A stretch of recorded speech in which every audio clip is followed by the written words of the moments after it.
अनंत शक्तियों के स्वामी प्रभु श्री कृष्णचंद्र जो अर्जुन जी को निमित्त बनाकर समस्त देहधारियों को ऐसा अमृतमय उपदेश कर रहे हैं जो श्रद्धा विश्वास पूर्वक श्रवण किया जाए, मनन किया जाए और अपने हृदय में धारण किया जाए, अपने आचरणों में उतारा जाए, इसे अपनी निष्ठा बना ली जाए तो इसी जन्म में समस्त कर्म संस्कारों से मुक्त होकर परमहंसों के द्वारा प्राप्तव्य जो महासुख है, आत्यंतिक सुख है, उसकी प्राप्ति हो जाए।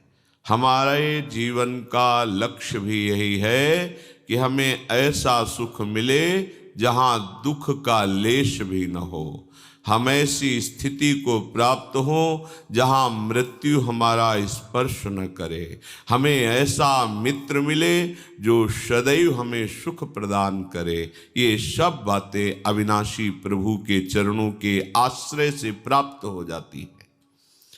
आश्रय लेने में जो महान बाधक है वो है शरीर, शरीर के संबंधियों का राग और शरीर संबंधी भोगों में सुख बुद्धि।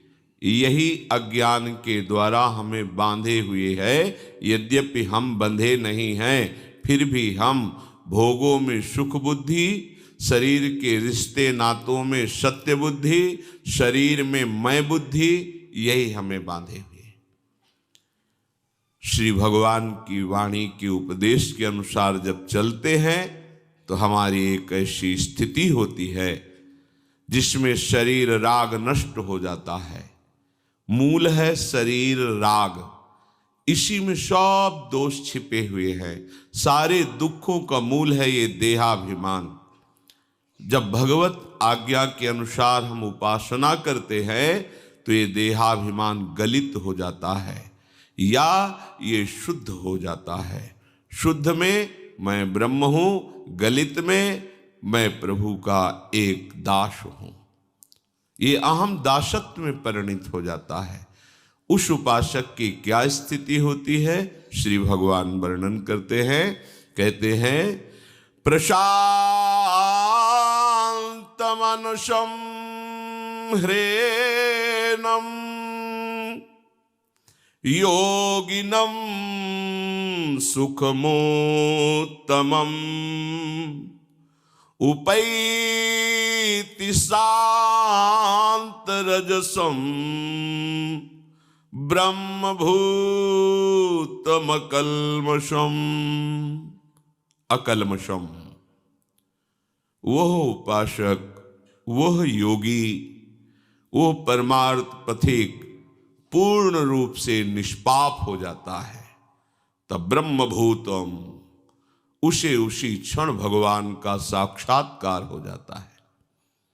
जब तक थोड़ा भी हमारे हृदय में पाप प्रवृत्ति, पाप या जगत में सुख बुद्धि रहेगी, तब तक हम भगवत साक्षात्कार नहीं कर सकते।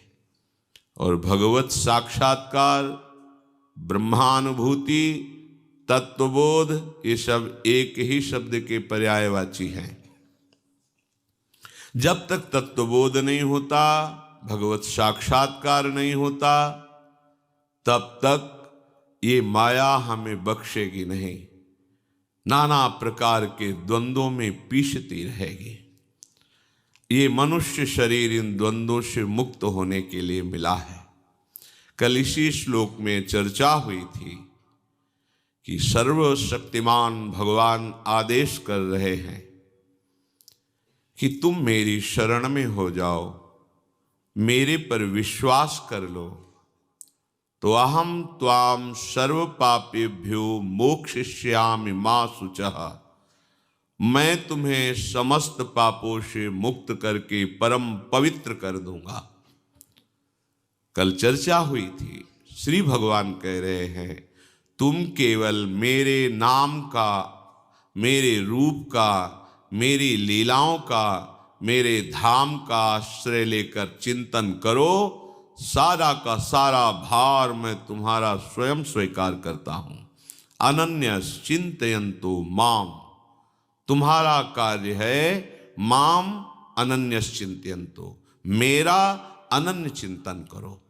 और हमारी जिम्मेवारी है योगक्षेमम वहाम्यहम, मैं प्राप्ति की रक्षा करूंगा, जो तुम्हारे को प्राप्त है उसकी रक्षा करूंगा, और जो प्राप्ति करानी है आगे वो मैं स्वयं करा दूंगा। तुम्हें कोई चिंता नहीं करनी, तुम्हें केवल चिंतन करना है। ऐसे करुणामय प्रभु से भी विशेष करुणामय प्रभु का नाम है। प्रभु तो जब अवतार लेते हैं तब दुष्टों का विनाश करके धर्म की स्थापना करके साधुओं की रक्षा करते हैं।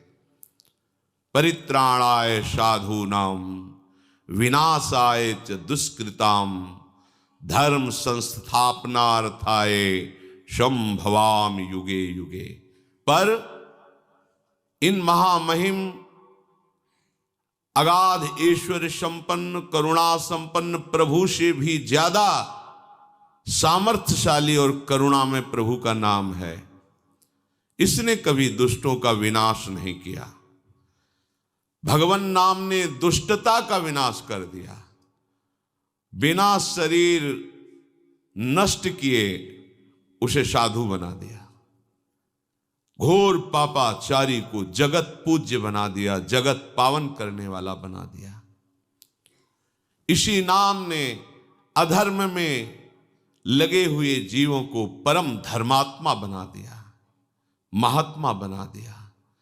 प्रभु अवतरित हुए तो कुछ इने गिने अत्यंत दुराचारियों का वध करके उनको परम पद दिया, लेकिन नाम ने अनंत दुराचारियों के दुराचार का नाश करके उन्हें सदाचारी महात्मा बना दिया।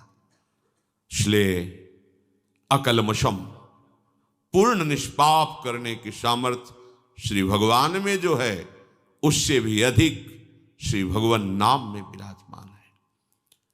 अपने को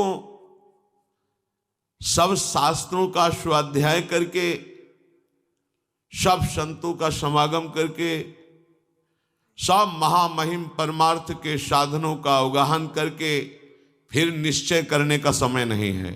बहुत अल्पायु है, मंद बुद्धि है, विषयों का आकर्षण है, समय ज्यादा है नहीं। तो इनका सबका अवगाहन किए हुए जो महापुरुष हैं, जिन्होंने समस्त शास्त्र के सिद्धांतों का अवगाहन किया है, समस्त संत महात्माओं के हृदय की बात को समझा है, समस्त साधनों का सार ग्रहण किया है, वो महापुरुष जन कहते हैं सबका सार एकमात्र प्रभु का नाम है। आप विश्वास करके यदि प्रभु के नाम का निरंतर रटन शुरू कर दे तो हर स्थितियां आपके हृदय में आ जाएंगी।